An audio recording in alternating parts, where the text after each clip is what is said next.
আসসালামু আলাইকুম। আজ মঙ্গলবার 12 মে 2026। আমন্ত্রণ প্রবাসী সিটে নিবেদিত প্রবাস টাইম বুলেটিনে। আপনাদের সাথে আছি আমি শরীফুল ইসলাম। শুরুতেই জানাবো শিরোনাম। ওমান থেকে 81 কোটি টাকা হাতে নেওয়ার চেষ্টা, বড় বিপদ রুখে দিল পুলিশ। ওমান সুলতানের স্ত্রীর মহানুভবতায় মুগ্ধ সবাই, প্রতিবন্ধীদের জন্য বিশেষ উদ্যোগ। ওমানের রুক্ষ মরুভূমিতে বিরল দৃশ্য দেখা মিলল বিপন্ন প্রজাতির বন্য বিড়ালের। গোপনে ইরানে হামলা চালাচ্ছে আমিরাত, মার্কিন গণমাধ্যমের চাঞ্চল্যকর তথ্য।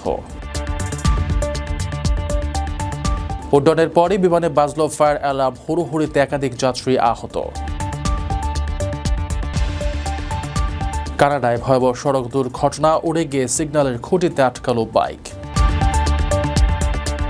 দর্শক, দেখছিলেন শিরোনাম, এবারে পুরো খবর। ওমানের সেরা রেট দিচ্ছে বাংলাদেশি প্রতিষ্ঠান গালফ এক্সচেঞ্জ। প্রিয়জনকে টাকা পাঠাতে আজই আসুন আমাদের যে কোনো ব্রাঞ্চে অথবা কল করুন স্ক্রিনে দেয়া নাম্বারে। গালফ এক্সচেঞ্জ, বাংলাদেশিদের প্রিয় এক্সচেঞ্জ। ওমানে সাইবার জালিয়াতির মাধ্যমে হাতিয়ে নেওয়া বিশাল অঙ্কের অর্থ পাচারের চেষ্টা নস্যাৎ করে দিয়েছে পুলিশ। ইন্টারপোলের সঙ্গে যৌথ অভিযান চালিয়ে রয়্যাল ওমান পুলিশ স্থানীয় একটি ব্যাংকের মাধ্যমে প্রায় 66 লাখ মার্কিন ডলার বা 81 কোটি 15 লাখ টাকা স্থানান্তরের এই অপচেষ্টা রুখে দেয়। আন্তর্জাতিক সাইবার অপরাধীদের একটি চক্র অভিনব প্রতারণার মাধ্যমে এই অর্থ হাতে নিয়ে তা ওমানের ব্যাংকিং চ্যানেল ব্যবহার করে পাচারের চেষ্টা করছিল। ওমানে সাইবার জালিয়াতির মাধ্যমে হাতে নেওয়া বিশাল অঙ্কের অর্থ পাচারের একটি সংঘবদ্ধ চেষ্টা নস্যাৎ করে দিয়েছে আইনশৃঙ্খলা রক্ষাকারী বাহিনী। ইন্টারপোলের সঙ্গে যৌথ অভিযান চালিয়ে স্থানীয় একটি ব্যাংকের মাধ্যমে প্রায় 66 লাখ মার্কিন ডলার স্থানান্তরের এই অপচেষ্টা রুখে দেয় রয়্যাল ওমান পুলিশ। বাংলাদেশি মুদ্রায় এই অর্থের পরিমাণ প্রায় 81 কোটি 15 লাখ টাকা। ওমান পুলিশের এক বিবৃতিতে জানানো হয়, সন্দেহভাজন এই বিপুল অর্থের উৎস ছিল মূলত একটি এশীয় দেশ। আন্তর্জাতিক সাইবার অপরাধীদের একটি শক্তিশালী চক্র অভিনব প্রতারণার মাধ্যমে এই অর্থ হাতে নিয়েছিল। এরপর চক্রটি ওমানের স্থানীয় ব্যাংকিং চ্যানেল ব্যবহার করে সেই অর্থ বৈধ করার বা অন্যত্র সরে নেওয়ার চেষ্টা করে। তবে ইন্টারপোল ও ওমান পুলিশের নিখুঁত গোয়েন্দা তথ্যের ভিত্তিতে সময়মতো পদক্ষেপ নেওয়ায় অপরাধীদের সেই পরিকল্পনা ফেস্তে যায়। সাম্প্রতিক সময়ে মধ্যপ্রাচ্যের দেশগুলোতে, বিশেষ করে ওমান ও এর আশপাশের অঞ্চলে সাইবার জালিয়াতির প্রবণতা বেশ বৃদ্ধি পেয়েছে। প্রায়ই সাধারণ মানুষ ও বিভিন্ন প্রতিষ্ঠানকে লক্ষ্য করে ফিশিং লিঙ্ক, ভুয়া লটারি মেসেজ, লোভনীয় বিনিয়োগের প্রলোভন কিংবা ব্যাংক কর্মকর্তা সেজে ওটিপি বা পিন নম্বর চুরির মতো ঘটনা ঘটছে। গত কয়েক মাসে ওমান পুলিশ এ ধরনের বেশ কয়েকটি স্থানীয় ও প্রবাসী প্রতারক চক্রকে গ্রেফতার করেছে। রয়্যাল ওমান পুলিশ জানিয়েছে, দেশের অর্থনীতি ও সাধারণ মানুষের নিরাপত্তা নিশ্চিতে এ ধরনের অভিযান অব্যাহত থাকবে। পাশাপাশি যেকোনো ধরনের সন্দেহজনক আর্থিক লেনদেন, অপরিচিত ফোন কল বা মেসেজ লিঙ্কের বিষয়ে সাধারণ নাগরিক ও প্রবাসীদের সর্বোচ্চ সতর্কতা অবলম্বনের পরামর্শ দিয়েছে প্রশাসন।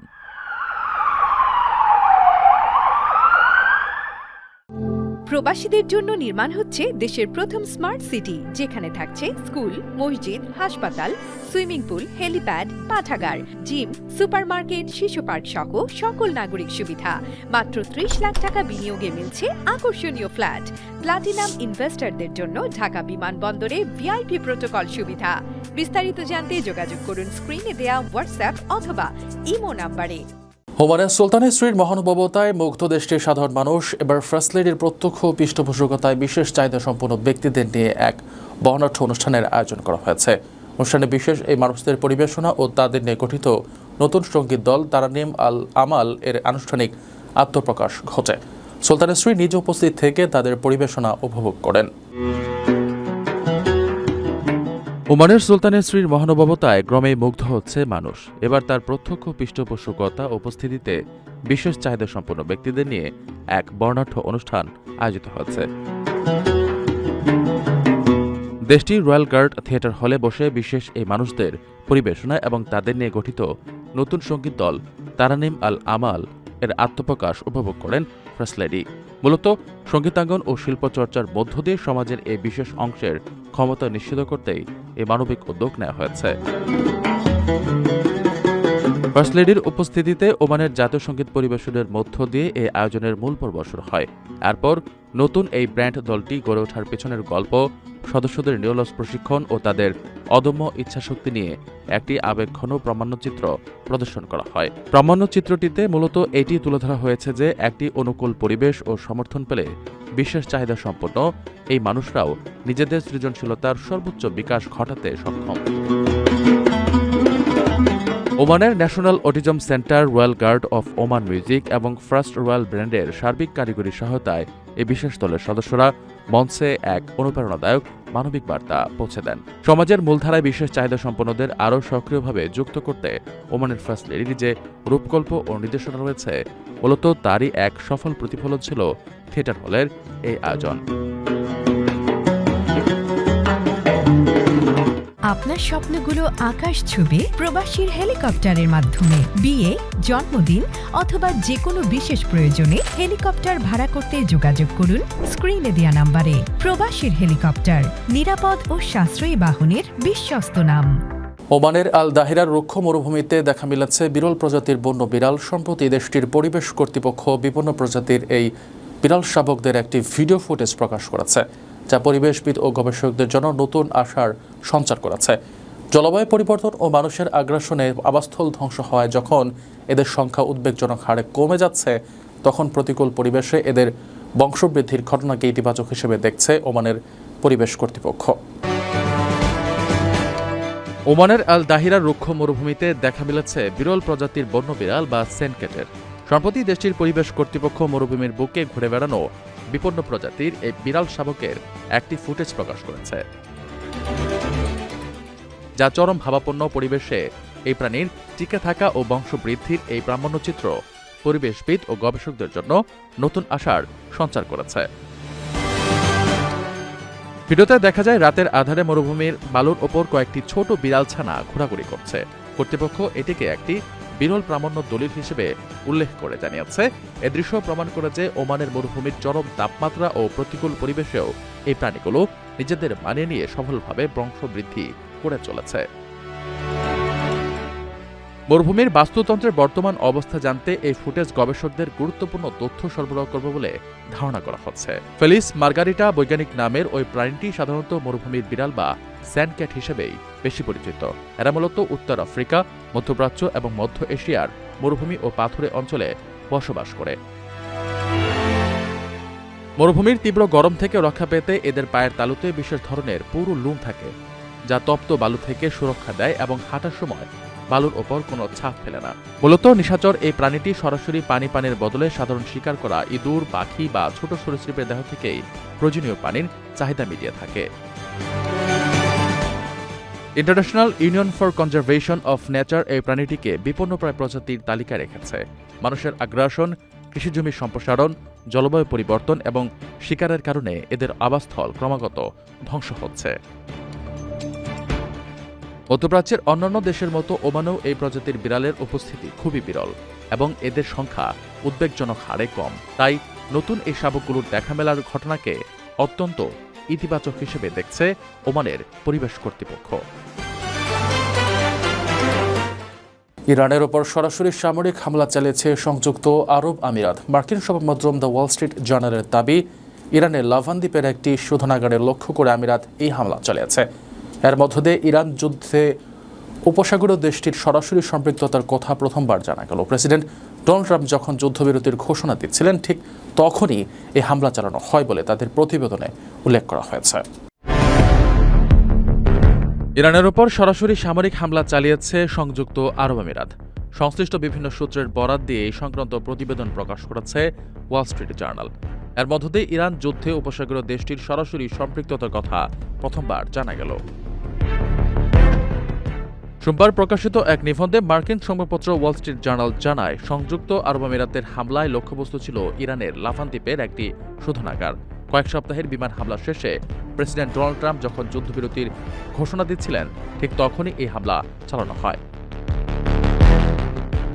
নাম প্রকাশে অনিচ্ছুক একটি সূত্রের বরাত দিয়ে পত্রিকাটি আরও জানিয়েছে, যুক্তরাষ্ট্র আমিরাতের এই হামলাকে নীরবে স্বাগত জানিয়েছে। শুধু তাই নয়, যুদ্ধে অংশ নিতে আগ্রহী অন্য যে কোনো উপসাগরীয় দেশের প্রতিও তাদের নীরব সমর্থন ছিল। যদিও ওয়াল স্ট্রিট জার্নাল হামলার সুনির্দিষ্ট কোনো তারিখ বা সময়ের কথা উল্লেখ করেনি। তবে ৮ এপ্রিল সকালে ইরানের লাভান দ্বীপের তেল স্থাপনায় হামলার কয়েক ঘণ্টা পর আরব আমিরাত ও কুয়েতে ক্ষেপণাস্ত্র ও ড্রোন হামলা চালানো হয়। যুদ্ধবিরতি শুরুর মাত্র কয়েক ঘণ্টার মাধ্যমে এই একই দিনে আরব আমিরাত জানায় তাদের ওপর ১৭টি ইরানি মিসাইল ও ৩৫টি ড্রোন দিয়ে হামলা চালানো হয়েছে। ওই দিন সকালেই কুয়েতের সেনাবাহিনী জানায় তাদের বিদ্যুৎ ও পানি শোধন কেন্দ্র এবং তেল স্থাপনাগুলোতে বৃষ্টির মতো হামলা হচ্ছে। এই ঘটনা নরবরের যুদ্ধবিরতির সামনে এক বড় চ্যালেঞ্জ হয়ে দাঁড়ায়। উড্ডয়নের পরপরই একটি যাত্রীবাহী বিমানে অগ্নিকাণ্ড ও ধোঁয়া ছড়িয়ে পড়ার ঘটনায় ব্যাপক আতঙ্ক তৈরি হয়েছে। ফায়ার অ্যালার্ম বেজে ওঠার পর কেবিনের পেছনের অংশ ধোঁয়া ছড়িয়ে পড়লে হুড়োহুড়ি করতে গিয়ে অন্তত ৩ জন যাত্রী আহত হন। পরে পাইলট মাঝ আকাশ থেকে বিমানটি ঘুরিয়ে জরুরি অবতরণ করতে বাধ্য হন। জার্মান বিমান সংস্থা লুফথানসা জানিয়েছে, ইভ্যাকুয়েশন প্রক্রিয়ার সময় যাত্রীরা সামান্য আঘাত পেলেও বড় কোনো বিপদ ঘটেনি। উড্ডয়নের পরপরই লুফথানসা এয়ারলাইন্সের একটি বিমানের এপিইউতে অগ্নিকাণ্ডের ঘটনা ঘটেছে। এ সময় সতর্কতার সংকেত বেজে ওঠার পর কেবিনের পেছনের অংশ ধোঁয়া ছড়িয়ে পড়তে দেখা যায়। এমন আতঙ্কজনক পরিস্থিতিতে হুড়োহুড়ি করতে গিয়ে বেশ কয়েকজন আহত হয়েছেন। পরে পাইলট মাঝ আকাশ থেকে বিমানটি ঘুরিয়ে পুনরায় এথেন্স বিমানবন্দরে জরুরি অবতরণ করতে বাধ্য হন। জার্মান বিমান সংস্থা লুফথানসা নিশ্চিত করেছে, সোমবার এথেন্স বিমানবন্দরে বিমানটি থেকে জরুরি নির্গমন বা ইভাকুয়েশন প্রক্রিয়ার সময় ৩ জন যাত্রী আহত হয়েছেন। আহত ওই যাত্রীদের দ্রুত উদ্ধার করে প্রাথমিক চিকিৎসার জন্য এথেন্সের একটি হাসপাতালে পাঠানো হয়েছে। ভিডিওতে দেখা যায় কেবিনের ভেতরে ধোঁয়ার মধ্যে ক্রুরা দ্রুত যাত্রীদের বের করে আনার চেষ্টা করছেন। লুফথানসার একজন মুখপাত্র এ বিষয়ে জানান, ফ্লাইটের ক্রুরা ঘটনার সময় অত্যন্ত পেশাদারিত্বের সঙ্গে স্ট্যান্ডার্ড প্রসিডিউর অনুসরণ করেছেন। দ্রুততম সময় অবতরণের অনুমতি পাওয়ার লক্ষ্যে তারা মাঝ আকাশেই জরুরি অবস্থা ঘোষণা করেন। যাত্রীদের নিরাপদে নামানোর প্রক্রিয়ায় ৩ যাত্রী সামান্য আঘাত পেলেও বড় কোনো বিপদ ঘটেনি। কানাডার ব্রিটিশ কলম্বিয়ায় ভয়াবহ এক সড়ক দুর্ঘটনার পর অবিশ্বাস্য এক দৃশ্য দেখা গেছে। একটি বিএমডব্লিউ সেডান গাড়ির সঙ্গে তীব্র সংঘর্ষের পর একটি মোটরসাইকেল কয়েক ফুট উপরে উড়ে গিয়ে সরাসরি ট্রাফিক সিগন্যালের খুঁটিতে আটকে যায়। সারের ডেল্টা সীমান্ত এলাকার একটি মোড়ে ঘটা এই দুর্ঘটনার ছবি ও ভিডিও সামাজিক যোগাযোগ মাধ্যমে ছড়িয়ে পড়তেই হতবাক হয়ে পড়েন অনেকে। পুলিশ জানিয়েছে, সংঘর্ষটি এতটাই ভয়াবহ ছিল যে মোটরসাইকেলটি ওপরের দিকে ছিটকে যায়। ভয়াবহ সড়ক দুর্ঘটনার পর দেখা গেল অবিশ্বাস্য এক দৃশ্য। সংঘর্ষের পর একটি মোটরসাইকেল কয়েক ফুট উপরে উড়ে গিয়ে আটকে গেছে ট্রাফিক সিগন্যালের খুঁটিতে। ঘটনাস্থলের ছবি ও ভিডিও সামাজিক যোগাযোগ মাধ্যমে ছড়িয়ে পড়তেই হতবাক হয়ে পড়েন অনেকে। অদ্ভুত এই সড়ক দুর্ঘটনার ঘটনায় সামাজিক যোগাযোগ মাধ্যমে ব্যাপক আলোড়ন সৃষ্টি হয়েছে।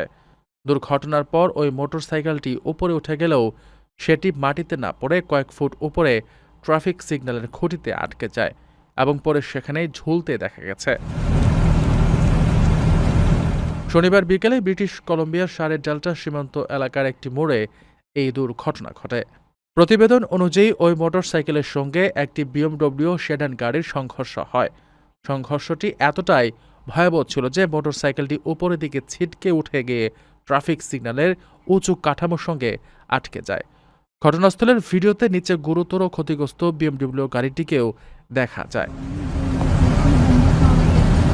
পুলিশ জানিয়েছে, মোটরসাইকেল আরোহী গুরুতর আহত হয়েছেন, তবে তার প্রাণহানির আশঙ্কা নেই। বিএমডব্লিউ চালক অক্ষত ছিলেন বলে জানা গেছে। ভিডিও ভাইরাল হওয়ার পর সামাজিক যোগাযোগ মাধ্যমে বিস্ময় প্রকাশ করেছেন অনেক ব্যবহারকারী। কেউ কেউ ঘটনাটিকে অ্যাকশন সিনেমার দৃশ্যের সঙ্গে তুলনা করেছেন। আবার অনেকে এত ভয়াবহ সংঘর্ষের পরও মোটরসাইকেল আরোহী বেঁচে যাওয়ায় স্বস্তি প্রকাশ করেছেন। দর্শক দেখছিলেন প্রবাসী সিটি নিবেদিত প্রবাস টাইম বুলেটিন। শেষ করার আগে শিরোনামগুলো জানিয়ে দিচ্ছি আরও একবার। ওমান থেকে ৮১ কোটি টাকা হাতে নেওয়ার চেষ্টা, বড় বিপদ রুখে দিল পুলিশ। ওমান সুলতানের স্ত্রীর মহানুভবতায় মুগ্ধ সবাই, প্রতিবন্ধীদের জন্য বিশেষ উদ্যোগ। ওমানের রুক্ষ মরুভূমিতে বিরল দৃশ্য দেখা মিলল বিপন্ন প্রজাতির বন্য বিড়ালের। গোপনে ইরানে হামলা চালাচ্ছে আমিরাত, মার্কিন গণমাধ্যমের চাঞ্চল্যকর তথ্য। উড্ডয়নের পরই বিমানে বাজল ফায়ার অ্যালার্ম, হুড়োহুড়িতে একাধিক যাত্রী আহত। কানাডায় ভয়াবহ সড়ক দুর্ঘটনা, উড়ে গিয়ে সিগন্যালের খুঁটিতে আটকালো বাইক। এই ছিল প্রবাসী সিটে নিবেদিত প্রবাস টাইম বুলেটিনের আজকের আয়োজনে। প্রবাসের সর্বশেষ সংবাদে ভিজিট করুন probastime.net, সাবস্ক্রাইব করুন আমাদের ইউটিউব চ্যানেল এবং চোখ রাখুন ফেসবুক পেজে। পরবর্তী বুলেটিন দেখার আমন্ত্রণ জানিয়ে আজকের মতো বিদায় নিচ্ছি আমি শরীফুল ইসলাম। সেই পর্যন্ত সবাই ভালো থাকবেন এবং নিরাপদে থাকবেন। আল্লাহ হাফেজ।